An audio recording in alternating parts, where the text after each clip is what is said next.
अब nature and significance of management का second video, जिसमें हम फिर से 3-4 क्वेश्चंस करेंगे और जो 3-4 क्वेश्चन करेंगे उसको पूरे डिटेल में एनालाइज करेंगे, डिस्कस करेंगे, एग्जामिनेशन पॉइंट ऑफ व्यू से कैसे आएगा सारा करेंगे। तो नेक्स्ट क्वेश्चन जो है वो है ऑब्जेक्टिव्स ऑफ मैनेजमेंट। तो मैनेजमेंट का जो है 3 ऑब्जेक्टिव है। तो यहाँ से ये नहीं पूछेंगे कि भाई state the objectives of management, ऐसे क्वेश्चन नहीं आएगा। इसीलिए बीएसटी थोड़ा सा जो है बच्चों के लिए टफ हो जाता है, क्योंकि तुम्हें पहचानना पड़ेगा। वो दे देंगे, बता देंगे कोई कहानी, राम श्याम हरि गोपाल कोई भी नाम उठा के, और तुम्हें बताएंगे भाई ये जो कहानी था इसमें मैनेजमेंट का कौन सा ऑब्जेक्टिव पे फोकस रखे है।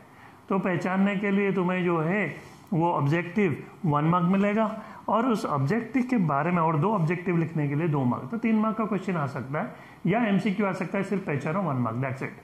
तो अब हम करते हैं, पहला ऑब्जेक्टिव जो है वो है ऑर्गेनाइजेशनल या इकोनॉमिक ऑब्जेक्टिव। इकोनॉमी वर्ड आते ही पैसा आ जाता है। तो इकोनॉमी, कोई भी ऑर्गेनाइजेशन, अगर मैं एक दुकान खोलूंगा तो एम क्या होगा भाई, पैसा कमाऊंगा।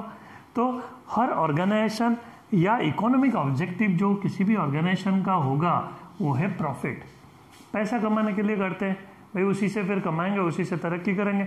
तो प्रॉफिट जो है वो इकोनॉमिक ऑब्जेक्टिव या ऑर्गेनाइजेशन ऑब्जेक्टिव में आता है। तो प्रॉफिट होगा तो क्या होगा, तभी मेरा दुकान जो है ज़्यादा दिन तक चलेगा, नहीं तो बंद हो जाएगा लॉस होते ही। तो सर्वाइव करने के लिए प्रॉफिट चाहिए।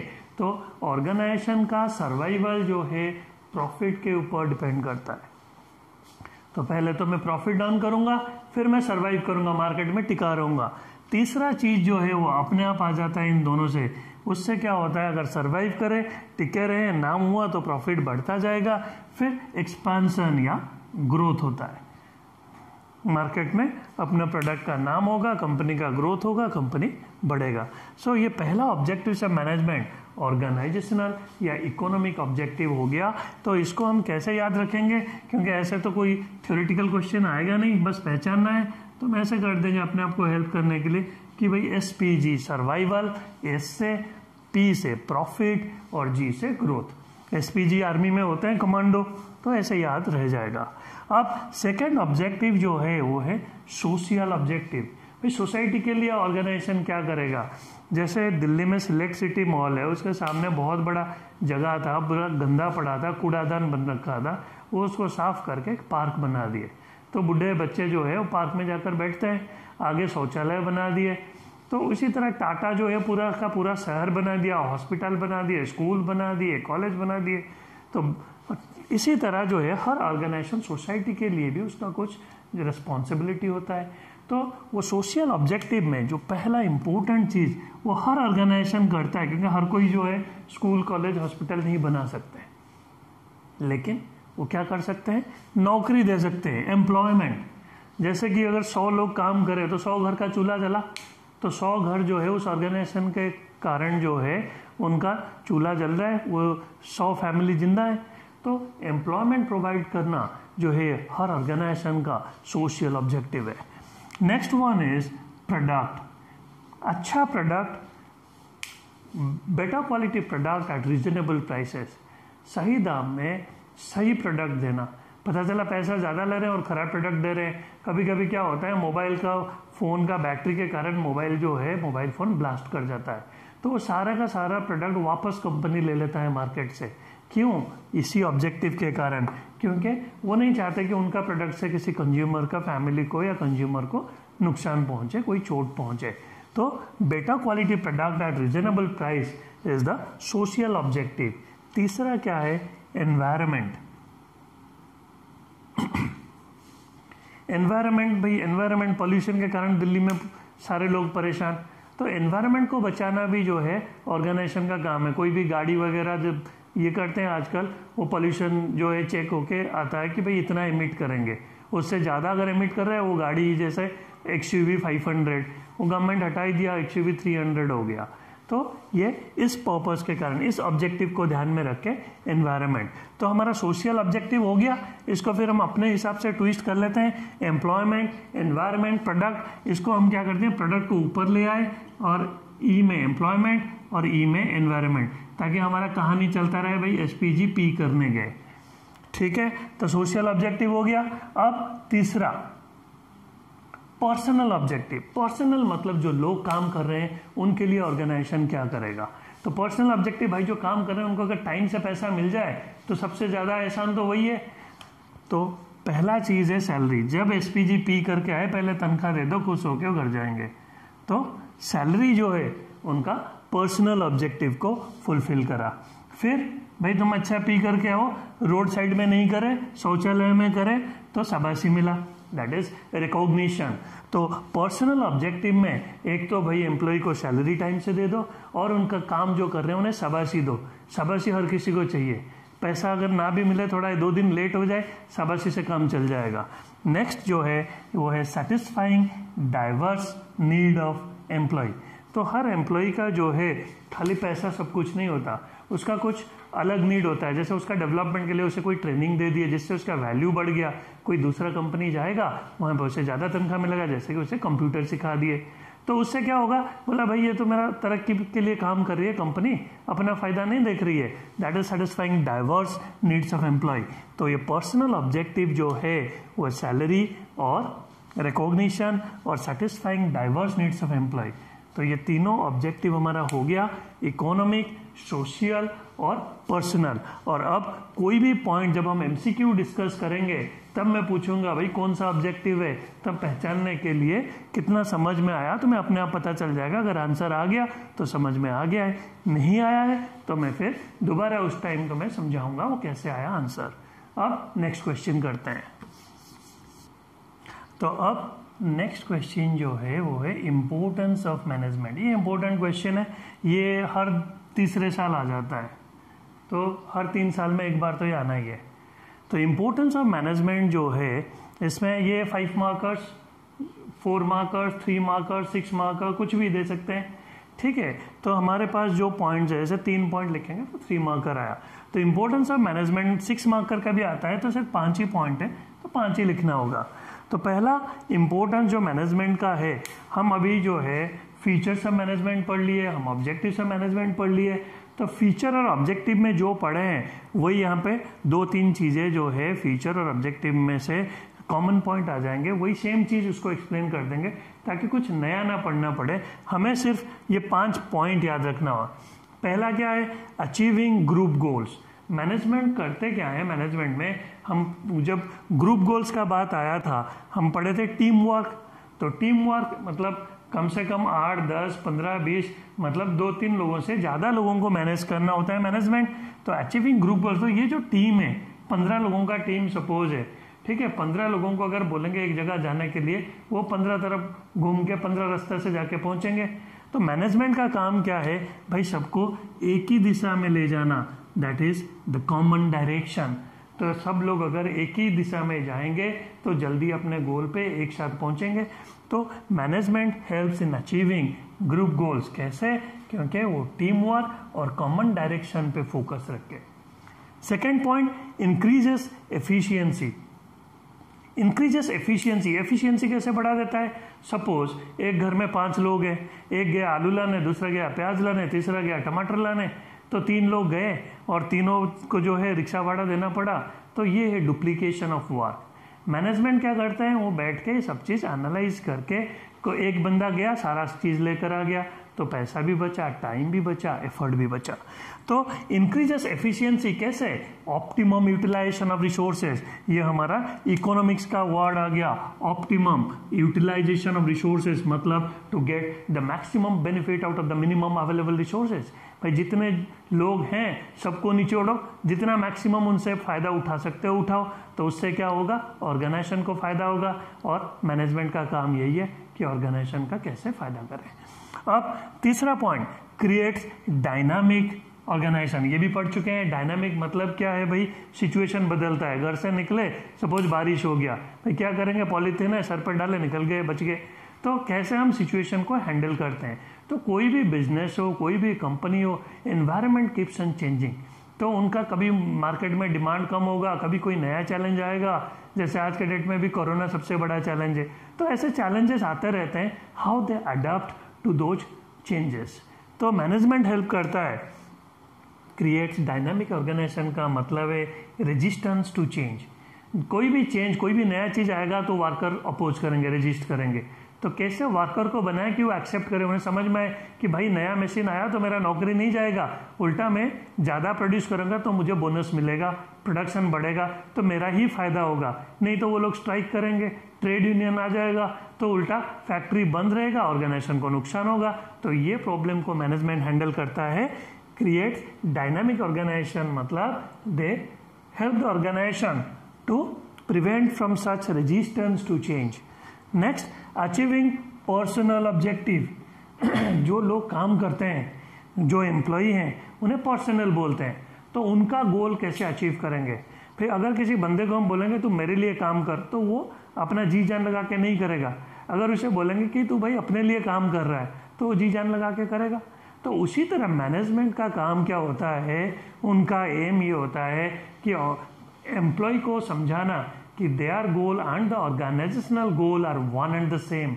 अगर वो काम करेंगे, ज़्यादा प्रोड्यूस करेंगे तो उन्हें ज़्यादा तनख्वाह मिलेगा, वो ज़्यादा तरक्की करेंगे, प्रमोशन मिलेगा, तो वो अपने लिए काम करने लगेंगे, तो प्रोडक्शन बढ़ेगा, तो फ़ायदा अल्टीमेटली ऑर्गेनाइजेशन को होगा।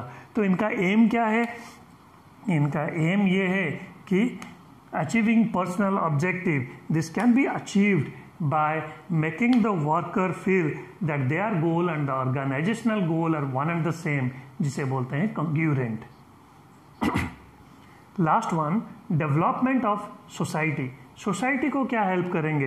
ये भी पढ़ रखे हैं हम ऑब्जेक्टिव में, भाई नौकरी चाहिए, पहले तो लोगों को काम मिला तो एम्प्लॉयमेंट। दूसरा, better quality product eight reasonable price. तीसरा, अडॉप्टिंग टेक्नोलॉजी। तो जब ये क्वेश्चन आएगा, हर पॉइंट पहले हमें पता चलना चाहिए भाई मार्क्स कैसे देते हैं, तभी तो स्कोर करेंगे। हर पॉइंट के लिए आधा मार्क्स है और पॉइंट का एक्सप्लेनेशन के लिए आधा मार्क्स है। तो खाली जो बच्चे पॉइंट भी लिखाते हैं उन्हें 50% मार्क्स मिल जाता है। तो एक्सप्लेन करने के लिए जो हम पॉइंट बना के, बुलेट्स बना के डिस्कस किए, उसके ऊपर 2 लाइन लिखना है तो हमें पूरा का पूरा मार्क्स मिल जाएगा। तो ये क्वेश्चन कंप्लीट हो गया। अब हम नेक्स्ट क्वेश्चन में चलते हैं। ये इंपॉर्टेंट क्वेश्चन था, ये हर 3 साल में एक बार आता है। अब इस वीडियो का लास्ट क्वेश्चन करते हैं हम, वो है management, is management an art? क्या मैनेजमेंट एक आर्ट है? और is management a science? Question आता है management is an art as well as a science. Management एक आर्ट भी है, साइंस भी है, ठीक है। डिफेंड और रिफ्यूट, या तो इसे एग्री करो या डिसएग्री करो। तो जो भी करोगे तुम्हें अपना लॉजिक देना पड़ेगा, ठीक है। कुछ भी बोलो, अगर तुम जस्टिफाई कर सकते हो तो सब सही है। तो यहाँ पर देखते हैं management, whether management is an art और ए साइंस। तो जैसे कि सपोज मैं बोलूँगा कि भाई मैनेजमेंट एक आर्ट है। भाई कैसे बोलूँगा मैनेजमेंट एक आर्ट है? जैसे सपोज सचिन तेंदुलकर को बोलूँगा डिफाइन करो भाई सचिन तेंदुलकर, तो क्या डिफाइन करेंगे? ये कोई लॉ ऑफ ग्रेविटेशन तो है नहीं, या न्यूटन्स लॉ तो है नहीं कि एग्जैक्ट डेफिनेशन होगा।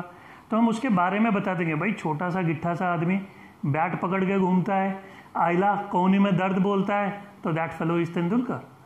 तो क्या करा मैंने, तेंदुलकर के बारे में 3 फीचर बता दिया, 3 चीज़ें जो बहुत ही कॉमन है, तो वो हो गया तेंदुलकर। उसी तरह मैनेजमेंट को आर्ट तभी बोलेंगे अगर आर्ट में जो चीज़ें हैं, 2-3 चीज़ें अगर मैनेजमेंट में भी होगा तो मैनेजमेंट इज एन आर्ट। उसी तरह साइंस में जो फीचर है, अगर 2-3 चीज़ें मैनेजमेंट में होगा तो मैनेजमेंट इज एन साइंस।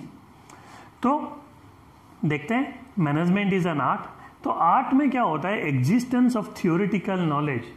फिर कोई भी आर्ट हो, कोई भी कला हो, उसको पढ़ना पड़ता है, थियोरिटिकल नॉलेज है। अगर सिंगर बनोगे तो सारे गमा पार रटोगे, लर्न करोगे। तो पहला चीज़ आर्ट में जो होता है एग्जिस्टेंस ऑफ थियोरिटिकल नॉलेज। अब मैनेजमेंट में भी यही है, भाई MBA बनना पड़ता है, MBA पढ़ोगे फिर मैनेजर बनोगे, तब जाकर तो मैनेजमेंट की भी पढ़ाई है MBA। तो आर्ट में जो चीज़ था एग्जिस्टेंस ऑफ थियोरिटिकल नॉलेज, वो मैनेजमेंट में भी है। तो भाई हम आर्ट बोल सकते हैं, कुछ तो फर्स्ट मिल रहा है आर्ट और मैनेजमेंट में। सेकंड चीज़ जो है पर्सनलाइज्ड एप्लीकेशन।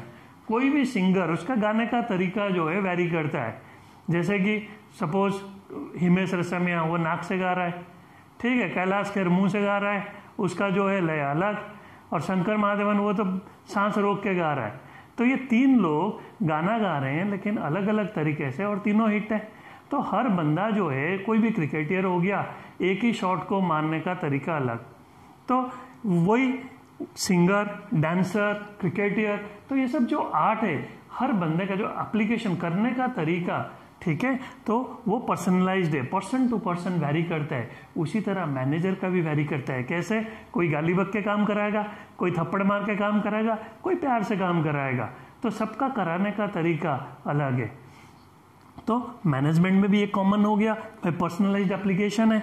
तीसरा पॉइंट है based on practice and creativity. तो कोई भी सिंगर बनने के लिए तुम्हें प्रैक्टिस, रियाज करना पड़ेगा। डांसर बनने के लिए प्रैक्टिस करना पड़ेगा। क्रिकेटर बनने के लिए प्रैक्टिस करना पड़ेगा। तो ये आर्ट इसीलिए है, कला इसीलिए है क्योंकि प्रैक्टिस से बढ़ता जाता है। और क्रिएटिविटी, दिलशान आया, बैठ के मारा पीछे को, दिल स्कूप शॉट आ गया, तो वो उसका क्रिएटिविटी था। तो आर्ट में जो चीज़ है मैनेजमेंट में भी है, क्योंकि मैनेजमेंट में जो भी जितना एक्सपीरियंस होता है उसको सैलरी क्यों मिलता है? क्योंकि भाई वो काम कर करके सीखा है, प्रैक्टिस से वो बड़ा आदमी बना है। या क्रिएटिविटी, और हमेशा नया नया टेक्निक। रोज अगर किसी को गाली बको, काम ही छोड़ के चला जाएगा, तो कभी डांट के कभी प्यार से। तो ये जो है क्रिएटिविटी, ये मैनेजमेंट में भी है और आर्ट में भी है। तो हम बोल सकते हैं मैनेजमेंट इज एन आर्ट। क्यों? क्योंकि existence of theoretical knowledge, personalised application, based on practice and creativity, ये फीचर आर्ट में भी है और मैनेजमेंट में भी है। अब इस मैनेजमेंट है साइंस, क्या मैनेजमेंट साइंस है? तो अब देखते हैं साइंस में जो है कॉमन फीचर है क्या। पहला फीचर जो है सिस्टमेटाइज बॉडी ऑफ नॉलेज। तो साइंस में जो नॉलेज है वो सिस्टमेटाइज बॉडी ऑफ नॉलेज, उसका एक सिस्टमेटिक तरीके से हर चीज वो जो है टेस्ट, एक्सपेरिमेंट वगैरह करके वो हुआ है। उसी तरह मैनेजमेंट में भी जो नॉलेज दिया जाता है वो सब टेस्टेड और ट्राइड है, वो एक्सपेरिमेंट से ही आया है। जैसे कि हम आगे पढ़ेंगे unity of command. Unity of command मतलब एक कमांड एक टाइम पे। अगर एक बंदे का 2 मालिक होंगे तो क्या करेंगे? 2 ऑर्डर आएगा एक टाइम पे। तो अगर वो एक का काम करा, दूसरा चांटा मारेगा, तो फिर वो परेशान, भाई किसका करेगा, तो काम छोड़ के भाग जाएगा। तो ये टेस्टेड एंड ट्राइड है। तो अगर यूनिटी ऑफ कमांड नहीं होगा then there will be chaos, confusion and conflict. तो उसी तरह जैसे साइंस में है सब चीज टेस्टेड एंड ट्राइड, एक्सपेरिमेंट से आता है, मैनेजमेंट में भी है सिस्टमेटाइज बॉडी ऑफ नॉलेज। तो ये कॉमन चीज आ गया। दूसरा चीज क्या है? Principle based on experiment and observation. ठीक है, एप्पल जो गिरा जमीन पे, न्यूटन के सर पे गिरा, उसे पता चला भाई लॉ ऑफ ग्रेविटेशन, तो वो पूरा दुनिया में जाके कहीं भी गिराएगा एप्पल नीचे को ही गिरेगा। तब जाकर वो जो है एक्सपेरिमेंट और ऑब्जर्वेशन बार बार करके उसे लॉ बनाया गया। तो ये साइंस में भी है, मैनेजमेंट में भी है। भाई एक बंदा अगर ऑर्डर दे रहा है एक बंदे को, वो कर सकता है, लेकिन 2 बंदा एक साथ ऑर्डर देंगे तो वो 2 काम एक साथ नहीं कर सकता, तो लड़ाई होगा। किसमें? बॉस के बीच में, वर्कर के बीच में। तो ये सब चीज भी एक्सपेरिमेंट से ही आया है। फाइनली यूनिवर्सल वैलिडिटी, ये एप्लीकेबल एवरीवेयर है, all over the globe. Water boils at 100 degree, पानी अगर 100 डिग्री में बॉयल होगा, साइंस में लिखा है, तो उसको जापानीज बॉयल करें या अंग्रेज करें, अमेरिकन करें, पाकिस्तानी करें, इंडियन करें, किसी भी कंट्री में चले जाओ, अंटार्कटिका में भी चले जाओ, 100 डिग्री में ही बॉयल होगा। सो साइंस में जो है, जो चीज़ बनाया गया है, जो लॉ, वो यूनिवर्सल वैलिड है, यूनिवर्सली एप्लीकेबल है। मैनेजमेंट में भी वही है। अगर वर्कर को गाली बकोगे, बदले में वो काम छोड़ के चला जाएगा, काम पे नहीं आएगा, परेशानी होगा। ये कहीं का भी वर्कर हो, चाहे इंडियन हो, अमेरिकन हो, जापानीज हो। सो मैनेजमेंट में भी ये कॉमन है, यूनिवर्सल वैलिडिटी। तो साइंस का जो फीचर है वो मैनेजमेंट में भी है। तो हम बोल सकते हैं मैनेजमेंट भी साइंस है। So what we conclude? We conclude that management is an art as well as a science. लेकिन management is not a pure science, ये कंक्लूजन है। क्योंकि प्योर साइंस क्या है भाई? प्योर साइंस मतलब जैसे केमिस्ट्री लैब में जाओगे, रूम टेम्परेचर अगर ये हुआ, तुम एक्स एसिड को सो एंड सो बेस में मिलाओगे तो ये रिएक्शन होगा, और वो हमेशा होगा उसी टेम्परेचर में, उसी सर्कमस्टेंसेस में। लेकिन मैनेजमेंट प्योर साइंस नहीं है। क्यों? सिंपल सी चीज है भाई, यहाँ तो इंसान है, मूड के ऊपर डिपेंड करता है। अगर खुश है तो गाली बकोगे तो भी हंस के चला जाएगा, अगर परेशान है तो उसे प्यार से ही बोलोगे तो भी वो 2 गाली बक देगा। तो सेम सिचुएशन में डिफरेंटली बिहेव करता है बंदा। सेम चीज अगर बोले होगे, अगर खुश है तो वो कुछ नहीं बोलेगा, अगर दुखी है तो वो चिढ़ जाएगा। तो इसीलिए मैनेजमेंट जो है is a science, but not a pure science, it is a soft science. So this is all about today's class. तो अब जो नेक्स्ट वीडियो हम बनाएंगे ये चैप्टर कंप्लीट हो जाएगा, nature and significance of management. अगर कोई डाउट या कुछ है तो हम आपको फ़ोन नंबर देंगे, उसमें आप कांटेक्ट कर सकते हैं, चैट कर सकते हैं। कॉल वगैरह का फैसिलिटी नहीं होगा क्योंकि नंबर बंद रहेगा, सिर्फ व्हाट्सएप और मैसेजेस पे उसे हम आपसे कम्युनिकेट करेंगे। अगर वीडियो पसंद आया तो इसे लाइक और सब्सक्राइब कीजिए।